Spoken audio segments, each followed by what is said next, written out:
Everyone, do I really need this? Do I need this? Nah, I don't think I need this. It's not cooperating anyway, it's getting a lot of feedback.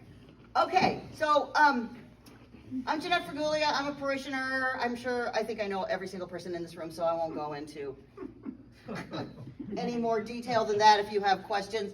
Almost all the pictures that you're gonna see today are mine, so, enjoy them, I hope. Some of the information I suspect that I'm going to provide today you have heard. But what I'm going to ask you to do with me as we go through this together is think of what is the thread. What is the thread that ties these three Abrahamic faiths together? And why does it seem as if there should be more concordance now? Right? So while you're listening to this, and if you have questions at any point, raise your hand. Or just yell at me, because my students do it all the time. Like, I have a question, you need to stop talking. So just do that, and I'm good. As many of you may recognize, this is Jerusalem. I'm standing on Mount Scopus. I have about 700 of these. I can't decide which one I like best. And this is in Jordan, actually, at the top of Mount Nebo, where Moses looked into the promised land but knew he would never enter. So, not exactly the land of milk and honey, but it was more green then. Okay, so here we go. So, the place to start, of course, is with Abraham, as we know, our spiritual ancestor. Oh, thank you. And Abraham is the father, the religious father of all three of the Abrahamic faiths. Abram, he becomes Abraham. In Arabic, he's Ibrahim. And there he is, buried there in the Abrahami Mosque in Hebron, maybe perhaps the second most contested city in the Holy Land. Sarah is buried here, ostensibly. Abraham did die in Hebron, so there you go. The other half of this is a synagogue, excuse me. So it's half a mosque and half a synagogue. So if you go through and you see the tomb of the patriarchs, Abraham, Jacob, Isaac, Sarah. The only one not buried here is Rachel. She's buried at Rachel's tomb, which is the border crossing between Israel and Bethlehem, where she died in childbirth. So in the Jewish tradition, we know Abraham married to Sarah. Sarah was barren, couldn't have children. So what did she say to Abraham? You can't die without an heir. At the time, they practiced primogeniture. Do I need to not move around, Dawn? It's okay. No, you're fine. Okay. To die without an heir, they have practiced primogeniture. And it's not just to die without an heir, it's to die without a male heir. So Sarah's very worried about this. So she says, take my handmaid, in some translations, servant, and have a son. How they could predict it was going to be a son, I have no idea, but the Lord is good, and poof, there's a son, and his name is Ishmael. Well, what happens? What's the rest of the story? She gets pregnant. She does. Sarah gets pregnant and also, as luck would have it, has a son, Isaac. So now between these two women, there's an awful lot of tension, as you can only imagine. And so Hagar takes her son Ishmael and flees into the desert, where God appears in a cloud, leads them to a well. It's the well of Zamzam. It's in Mecca today. And they live there. And in Islamic tradition, Abraham visits, etc. Right? So, because you have to get rid of the primogeniture so that Isaac can be the son that inherits. So in the Jewish tradition, Abraham to Isaac, and on we go. In the Islamic tradition, Abraham to Ishmael, and on.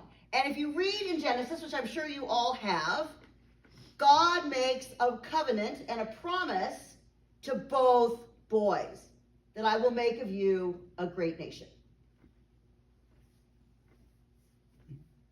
We sometimes forget that, but there you are. And of course, as we all know in the Christian tradition, it's through Isaac. In Islam, they believe that Ishmael was the sacrifice and that it happened at Mecca. And of course, in Judaism and Christianity, we know that the intended sacrifice was Isaac, or that's what we believe. But they all became followers of the monotheistic God, whether Yahweh, Allah, God, whatever we choose to call him. Now, this is wrong way.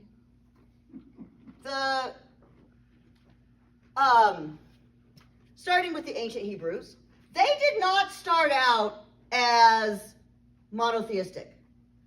They were semi-nomadic. They originated, right along here, what today we would call the Levant. And although they would come along and make a lasting impact, and would be best known as the origin of the three monotheistic Abrahamic faiths, they started out as polytheists, just like all the other people around them, Baal and all of the deities that lived around them. You would never know this is my computer. Okay, so among all of the deities, this is Capernaum, the ruins of the synagogue at Capernaum. That's the Judean desert. Was Yahwism. There are many gods, and we choose Yahweh. Yahweh is our main God. And whatever else you have, there are many gods, and that's great. And we're just kind of all in this together, and we accept some of your other deities, but our main one is Yahweh. It's called Yahwism. This is followed by henotheism. Henotheism, there are many gods. We choose Yahweh, but they're all good. All the gods are good. Everybody's good. Believe whatever you want. Then we get to monolatry. There are many gods. Yahweh is the main God, and the other ones are not good. So we acknowledge their existence, not good. Until finally what happens is there are no other gods. There is only Yahweh. And that's how we get to this strict monotheism. But it's a process. And my students often think that we just, the ancient Hebrews woke up one morning and said, I think we'll just believe in Yahweh. No, it happened over a considerable period of time.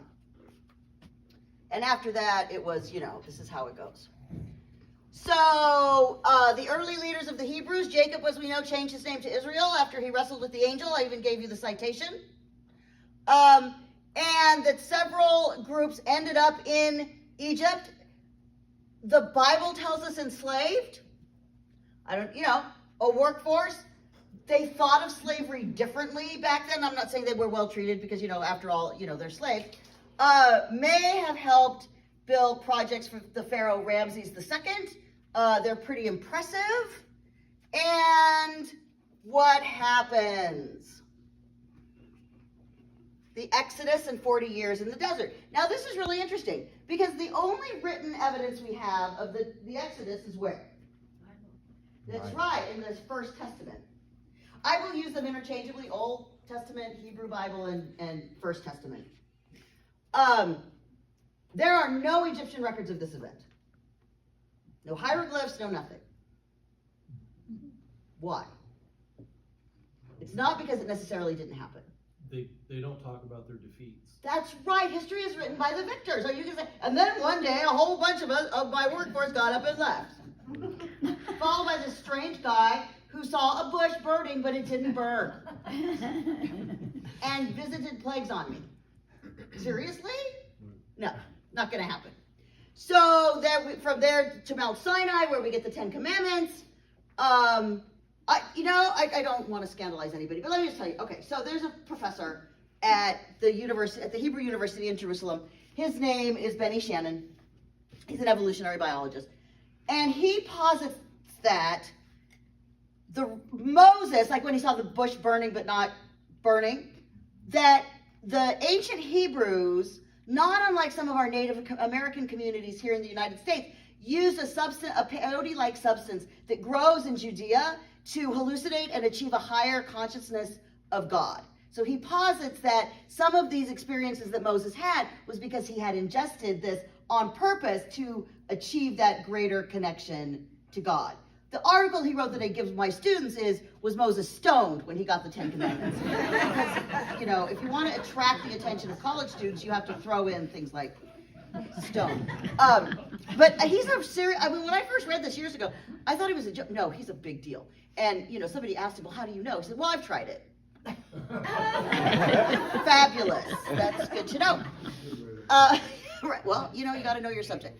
So the Mount Sinai, the Ten Commandments, what happens is, of course, the Ten Commandments, as it turns out, are not enough.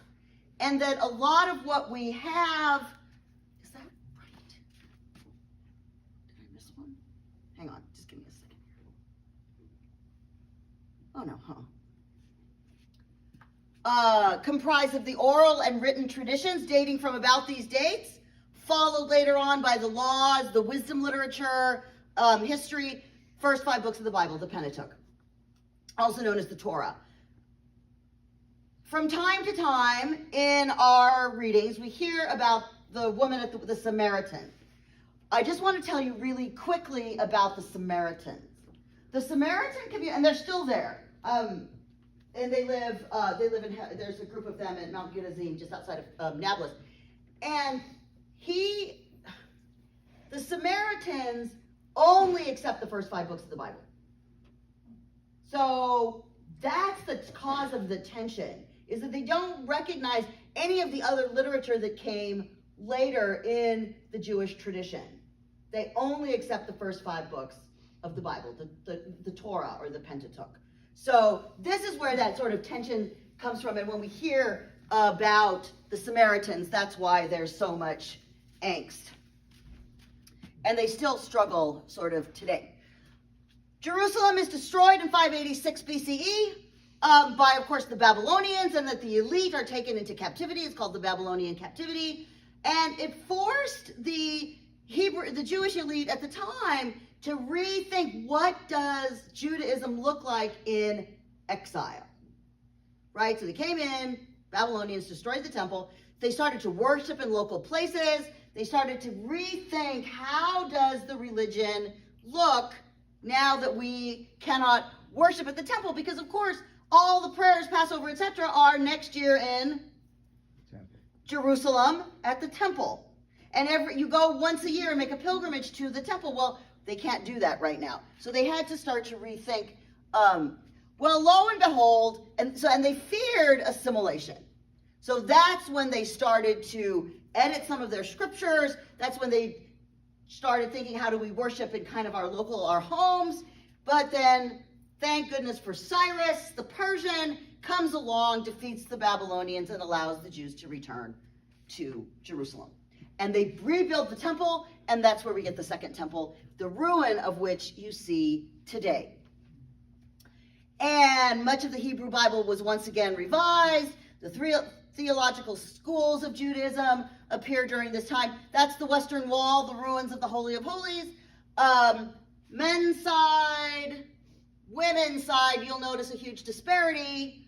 The last time I was there, the women were protesting about their smaller space and that there were more of them. And so they were standing right out here, there's some of them, protesting and saying, we need either let us approach the wall together or divide it evenly in half. And they weren't getting very far, but they were very determined. And and whenever I go, you put your prayers, you roll up your prayers on a piece of paper, stick them in the wall, and then the head rabbi comes along at the end of the day, takes them out and burns them as an offering. So, but what happens is, there's my daughter. She was very happy to be there. That was a good day for us. No, I'm kidding. So Judaism is an entire way of life, and especially among the Orthodox community. So there are dietary laws, there are purity laws, you can't wear clothes of mixed fabric laws. If you want to read a great book about this, it's called The Year of Living Biblically. And it's about a man who's Jewish but hadn't really lived his Judaism, and he wanted to know what it would be like to live by all 673 or whatever they are commandments in the First Testament. So laws in Deuteronomy and Leviticus. So he does. He said he had to stop finally when they got to the sacrificing of the sheep, because his neighbors in Brooklyn were not going to be super happy about that. But he really did, and he made friends with a rabbi who told him, no, you can't wear those two fabrics together. And it was really, it's an interesting book, and it's bittersweet and funny in places, etc. And the Jewish community, they have their ups and downs. The Romans arrive, right? And they kind of have their ups and downs. And I'm going to talk a little bit more about the Romans when I talk about talk about Jesus. I'm not going to talk a lot about Jesus because we all know Jesus pretty well. The 4 Gospels, crucified sometime between 28 and 30 CE, the commandment to love. The Jewish God, what do we know about the God of Judaism? That God is pretty what? Vengeful, wrathful, turns people into pillars of salt, right? Threatens to destroy entire cities. Jesus, of course, comes along like, no, we're not going to do that. I didn't come to overturn the law, but to fulfill it. So, and this is the Cenacolo. This is Leonardo da Vinci's Last Supper. Ostensibly, this guy here, Judas, is the abbot, because the abbot gave da Vinci nothing but heartburn when he was painting this and would chirp at him, and how come you aren't painting today, and it's not going fast enough, and I paid you a ton of money, and Leonardo just got irritated, and when you irritate Leonardo, you get painted as Judas, so I would advise against irritating Mr. Da Vinci. So there you are, and what's interesting is that the Second Testament, or the New Testament, gives us a very different picture of Pontius Pilate. And I want to just take a minute to talk about that. Jesus was crucified, as we believe in our Catholic tradition, and he had to be crucified for our sins. Pilate did not see him that way. Pilate saw him as a common criminal and a revolutionary and a pain in the tuchus, because you are creating a problem for me. And Pilate, for all that he is presented as kind of milquetoast in the Second Testament, he was a really bad guy. And I want to stress that. So when we go through the Passion narrative, so Pilate's like, well, I really don't want to crucify you. Oh, no. Oh, no. He was in Roman Iberia, which is present day, Spain. And he was too brutal even for the Romans. So they sent him to Judea, where they thought he would just be out of the way. And he was so enraged that he was sent to this backwater in the middle of the desert with a bunch of peasants that I'm going to crucify my way all the way to Rome if I have to. And so I think it's important that we understand the historic Pilate, and that there are reasons why he had to be presented that way, because Jesus had to die of his own agency, right? That was what he was sent to do. But that's not the Pilate of history. God love him. I know, isn't that interesting? Yeah. There is only one written piece of evidence, it's called the Pilate Stone, of the existence even of Pontius Pilate. You can see it now in the Israel Museum, but yeah, there you are. What's on the Pilate Stone? Oh, what? That's it's one of his edicts that I can't even remember now. It's half missing. But the thing is, it's not so much what it says, is that at the bottom it's signed Pontius Pilate. So here we are. This is here we are, since it's the 3 Abrahamic faiths. That's our Jewish lecturer. Those are my students listening, well, I guess attentively, except for Mr. Brunson over there on his phone. Setting a really good example as one of the adults. This is the Church of the Holy Sepulchre in Jerusalem. If you've been there, you might recognize this. Both Latin Rite and Eastern Rite Christians Catholics have their little rooms. They can't share it. Everybody's got to, be separate. I think it's the Ethiopian Orthodox Church that is on the roof, because they didn't get a place inside. They can't get along. It's managed by what's called the custody, which is controlled by the Franciscan order. But they can't get along, so that a Jewish family, or a Muslim family, opens and closes the doors every day. They have the keys. Same family for the last 1,000 years. Because, we just can't. We can't do that. But I go, and go at an off time, when it's really like 3 o'clock in the afternoon or something, because otherwise it is jam-packed with people, and it's hard to see anything at all. And if you make the horrible mistake of explaining to your students that, well, it may, the crucifixion and the, where may have happened a little to the left or the little to the right, or, it's kind of here, they will go bananas and like scream at you that it was right on this spot that Jesus was crucified. Okay. Tell my students, let it go. It's okay. I've been yelled at before. And this is the Al-Aqsa Mosque on the Temple Mount, which I'll talk about in a minute. Can you get into the different rooms if Oh, yeah. you're not of that faith? Oh, yes. Oh, Yes. But when it's mass time, everybody wants to have a mass as close to the chapel where over the crucifixion that everybody has to they march through and, you kind of clear out and that group gets to have mass at that spot. But yeah, you can see the whole thing. You can see the whole thing. Oh, yeah. They're not exclusive that way. And how do we, as Catholics, as Christians, have any idea where Jesus was born, where he was crucified? How do we know any of that? Tradition? And whose tradition? His followers. That's a really good guess. No. The spots that are where these places are. Roman. A Roman woman who has a close connection to our diocese. St. Helena. St. Helena was the mother of Constantine, the Roman Emperor Constantine, who in 313 legalized Christianity. Theodosius made it the official religion of the empire. Constantine legalized Christianity. His mother Helena was a Christian. And she decided that what she really wanted to do more than anything in the world is go to the Holy Land. So she did. She made a pilgrimage to the Holy Land and talked to people and asked them, where was our Savior crucified? Where was our Savior born? Where is the Garden of Gethsemane? And the people that she talked to said, well, I wasn't there, but my wife's father's cousin's uncle 5 times removed was there and passed on the story that it is in this place that Jesus was crucified. In Arabic, it's called an isnad. And an isnad is simply a chain of transmission.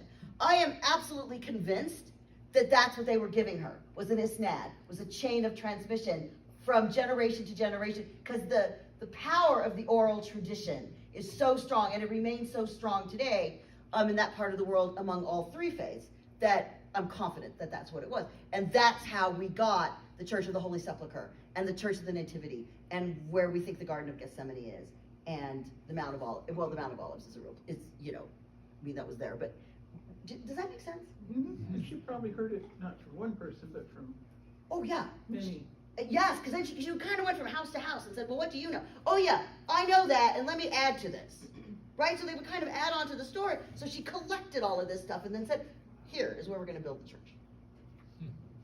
Good job, Helena. I know. You go, St. Helena. Yeah. Now, I believe, and you'll tell me, that the strength of oral tradition is actually very strong. That the people that learn it and recite it have a special dedication to it, and it is fairly reliable. It is very reliable for people that are trained. Yes, absolutely. So that there are a body of scholars that they don't just memorize like the Quran. They memorize they become part of a chain of transmission that goes all the way back to Muhammad and his the 4 righteous caliphs. Yes. And they memorize this all through these centuries. Same with this. Memorize it through all of these centuries. And it's like it becomes part of who they are. And it is very reliable. More reliable than you would think. Yeah. Both men and women? Yes. Both men and women. Women more recently. Because, we're not having it. So now we have the 2 faiths that claim their religious descent from Abraham through Isaac. And then we get to the deserts of Arabia, where something very different is going to happen. Oh, there's Hajj Ali. That's his one of his camels. See the old camel there, the baby? The baby broke her leg. I know, when I was there 3 or 4 times ago. And the mother would come twice a day to check on it. And that Hajj Ali and his 3 wives and 17 children, or however many there are, took care of the baby. And then I got a text sometime after I came home and said, the baby ran away with its mother. Oh. I know, I got all teary. This is a Roman spring. It's called Wadi Kelt. It's in this very strange kind of like the DMZ, if I could describe it as something, give us another frame of reference. And Jews, Christians, Muslims, everybody, they hang out there because there's water and it's cool and there's plants growing. And as long as there are enough buckets and water and a place, children and people of all 3 faiths, they get along just fine. Then I just want to drag every leader in the world to say, you need to stay here I'll bring you a sandwich. Watch those children. They're doing just fine. So, end of rant. So the most important city of pre-Islamic Arabia was Mecca. It was the place where the polytheistic deities of the people at the time, the Bedouin nomads, came to trade, and the Kaaba was actually a shrine, and it had a lot of their idols in it, etc. The main tribe made a lot of money off of this pilgrimage, not unlike the medieval church. And then, of course, we get to Muhammad. Also polytheistic. He was born in 571-ish in Mecca into a merchant family. His mother died when he was young, his father before he was even born. And he was raised first by a paternal grandfather and then by a paternal uncle, who was a very successful merchant and taught him his trade, and Muhammad traveled, and he did all of these kinds of things. And in 594-ish, I should have put the ish on there, he goes to work for a very wealthy widow, and her name is Khadija. Khadija inherited a wealth of camels and a very lucrative caravan business from her deceased husband. So she was an heiress, wealthy by the standards of the time, and she hires Muhammad to be her caravan master and to do the things that she can't do herself. And a year later, he marries her. And the story goes that he was 25 and she was 40. So good job, Khadija. Go get him. We'll include her there. And so I think she might have been a little younger, but I could. And so what happens is that Muhammad develops a reputation for being a very honest and just and a good mediator of people's problems, etc. So he is constantly being sought out by members of the community for his opinion or for a judgment or for, whatever. And he's exhaustified of this. And when he just got really sick of it, he would go up to a cave to Mount Hira, and he would just pray and meditate. Like, I guess I'm like, save me from these people, they're driving me nuts. And what happens? The main messenger angel of God appeared to Mary at the Assumption, appears to Muhammad, our good friend Gabriel, patron saint of the Postal Service. Yes. Patron saint of technology, I learned from Don Brannaman here, St. Clair. Didn't know that. She helped us with all this today. Pardon? Yeah. So anyway, Gabriel appears to Muhammad and tells him to recite. I'm going to give you the words, I'm going to tell you, and I want you to teach about the monotheistic God of Abraham.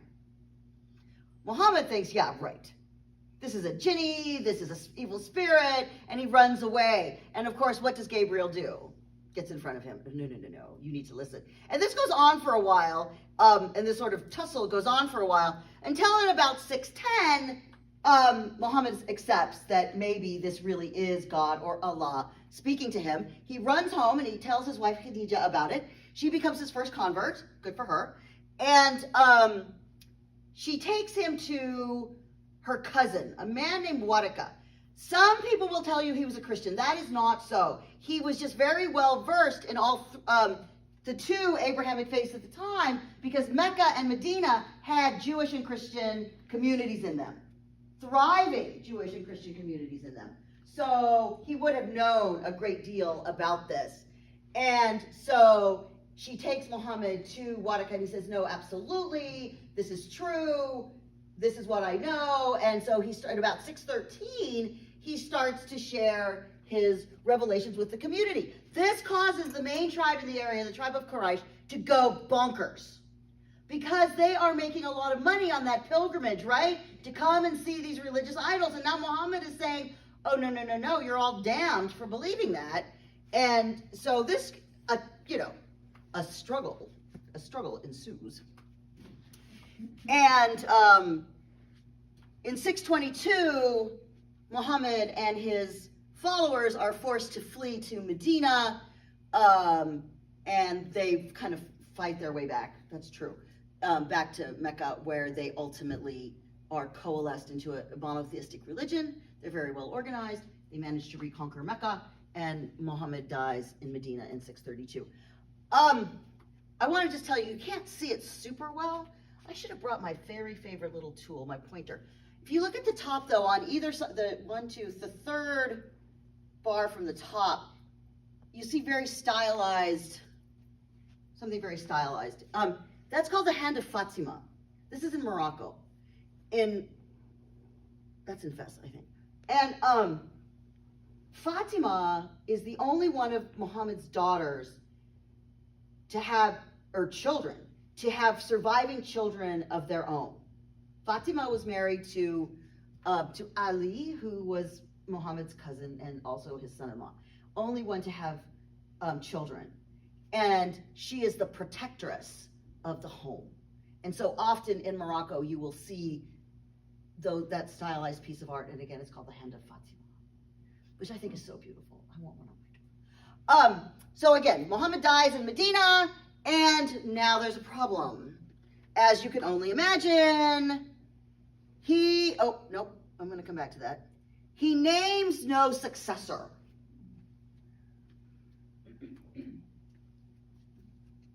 What are you going to do? The community in Arabic Ummah comes together and decides that we want Abu Bakr, the father of, so when Muhammad is married to Khadija, he's monogamous. He goes on to marry polygamously. I have all my words. And his ostensibly favorite wife was Aisha, daughter of Abu Bakr. And so the community, the Ummah, decides, okay, so Abu Bakr should be Muhammad's immediate successor. No more revelations, but the leader of the community. There is a small group that thinks it should be Ali, who is related to the Prophet. They become the Shia. That's the Sunni Shia. That's the start. It's not the whole thing. That's the start of the split in Islam between Shiism and Sunni. Okay? Ali eventually does get his chance. But by then, the damage is pretty much done. So, not unlike Christianity, Islam teaches peace. Salam means peace. Islam, Arabic is a 3-consonant language that sometimes they give you the vowels and sometimes they don't. It's a real challenge. So SLM is and anything that that has those 3 letters in it means something related. So, salam, Islam, ma salama, goodbye, on it goes. Shalom, something very similar, except that my Hebrew is 0. I can say thank you. And shalom. Oh, and Shabbat shalom. I found this gets me out of a lot of situations. The basic belief is the Quran. That's the revealed text. So that all 3 Abrahamic faiths have a what? A revealed text, a scripture.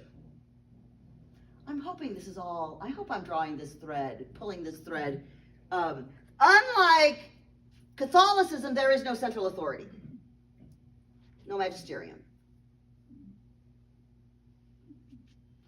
There are scholars, but no magisterium. And that Muhammad is simply the last of God's prophets, sent first to the Arabs and then to the world. But who is God's greatest prophet? It's not Muhammad, hint. It's Jesus. It is, it's Jesus. Why is it Jesus? Oh, spoiler alert, I'm going to say it again at the end. Because of who? Mary. That's right. Because Muslims accept the virgin birth. It's referred to in the Quran. Mary, Miriam, is the only woman mentioned by name in the Quran. They love Mother Mary. That's a really good friend of mine in the pink shirt there. He said, I love Mother Mary more than you. I go, no, that's not possible. Nice try. Allah is one. It's called the Tawhid. Radical monotheism. So, no Trinity. Trinity, oh my goodness, this friend of mine, so well educated. Jeanette, you can't divvy up God. So,